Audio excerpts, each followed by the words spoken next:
Before looking at the plagues individually, it's worth highlighting a curious phenomenon at this point.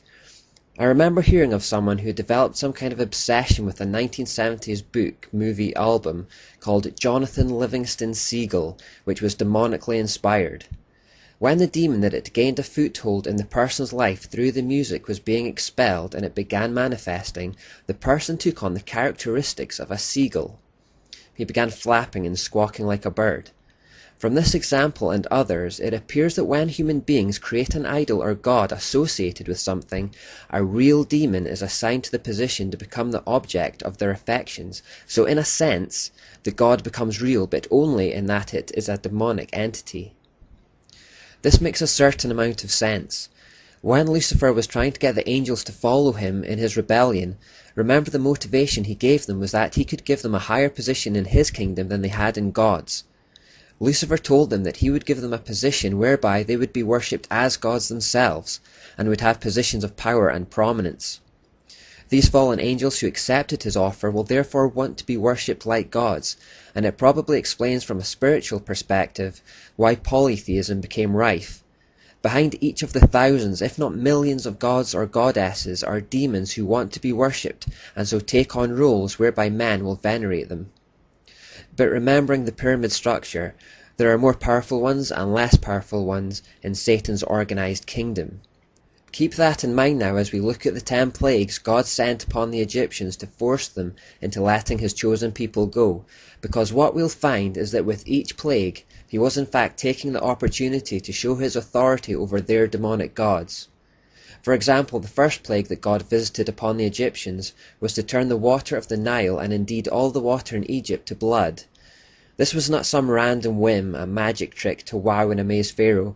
It was a calculated sniper shot aimed directly at the Egyptian god of the Nile, Hapi. God was showing Egypt that their gods were powerless against him. But much more than this, the show of superiority was primarily for the benefit of the Jews. Still new in their relationship, God wanted to show them that they could trust him, that he really was the true God, and that he had complete superiority over the Egyptian form of the Babylonian gods that they were surrounded with. There were also several other gods that would also have been shown up by this miracle. Although Hapi was considered to be the spirit of the Nile, they believed a god called Khnum was its guardian. Some also believed that the Nile was the bloodstream of the god Osiris, and therefore it was fitting that God actually turned it into blood. All these were completely feeble in the presence of Almighty God. The second plague was an infestation of frogs. Again, this was not arbitrary, but a show of God's superiority over Heket, goddess of fertility, water, and renewal. The third plague was lice from the dust of the earth, and this was God's show of superiority over the Egyptian god Geb, god of the earth. The fourth plague was swarms, most probably of flies, and this was God's show of superiority over the Egyptian god Khepri. He had the head of a fly and was the god of creation, movement of the sun, and rebirth. The fifth plague was the death of cattle and livestock. This was God's show of superiority over the Egyptian goddess Hathor. Hathor was originally worshipped in the form of a cow, and she was later represented as a woman with the head of a cow and then finally with just a human head. She was the symbolic mother of Pharaoh. The sixth plague was boils and sores, and this was God's show of superiority over Isis. Isis is the goddess of medicine and peace. It would also have been an affront to Imhotep, Serapis, and Thoth, the gods of knowledge, healing, intelligence, and medical learning.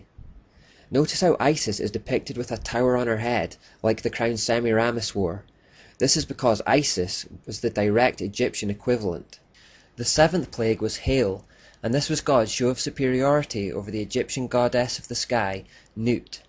It was also an affront to Shu, the wind god, and Horus, the hawk-headed sky god. Isis and Seth supposedly protected the crops, but the burned fields were a testimony to their impotence in the face of Almighty God. The eighth plague was locusts sent from the sky. This was primarily God's show of superiority over the god of crops, Seth. It was also an affront to Nepri, the god of grain, Ermutet, the goddess of childbirth and crops, Isis once more, and Thermuthis, the goddess of fertility and harvest. The ninth plague was 3 days of complete darkness. This was God's show of superiority over the sun god Ra. Once again, the various other Egyptian gods were powerless as well. Notice the serpent around the sun in this picture. You may have noticed that Egyptian pharaohs also wore headpieces with serpents at the front.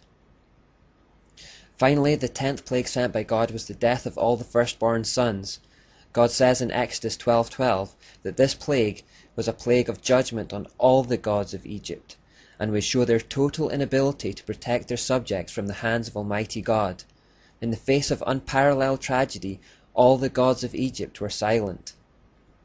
Meshkenet, the goddess who presided at the birth of children, Min, the god of procreation, Isis, the goddess of fertility, Selket, the guardian of life, Renenutet, the cobra goddess and guardian of Pharaoh.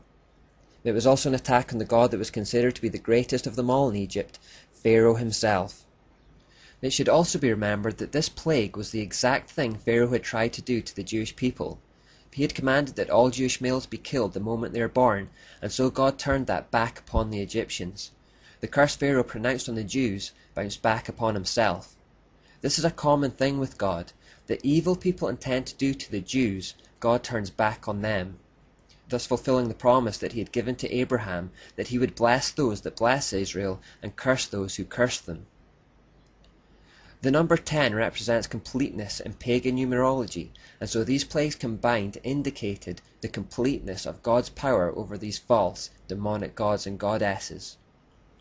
God isn't done showing his supremacy over idols, by the way. In Revelation we read that at the end of time, when the 6th seal is opened, the sun turned black like sackcloth made of goat hair, the whole moon turned blood red, and the stars in the sky fell to earth. So at the end of time, God will show his supremacy over the sun, the moon and the stars, which would be a symbolic picture of his supremacy over Baal as the sun god, Asherah as the moon goddess, and the multitudes of smaller demonic gods in the form of the stars. As far as our study goes, you can forget all the names for the Egyptian gods we've just been reading about, but remember Osiris, Isis and Horus. These are the primary Egyptian forms of the Babylonian Trinity, Baal, Asherah and Tammuz.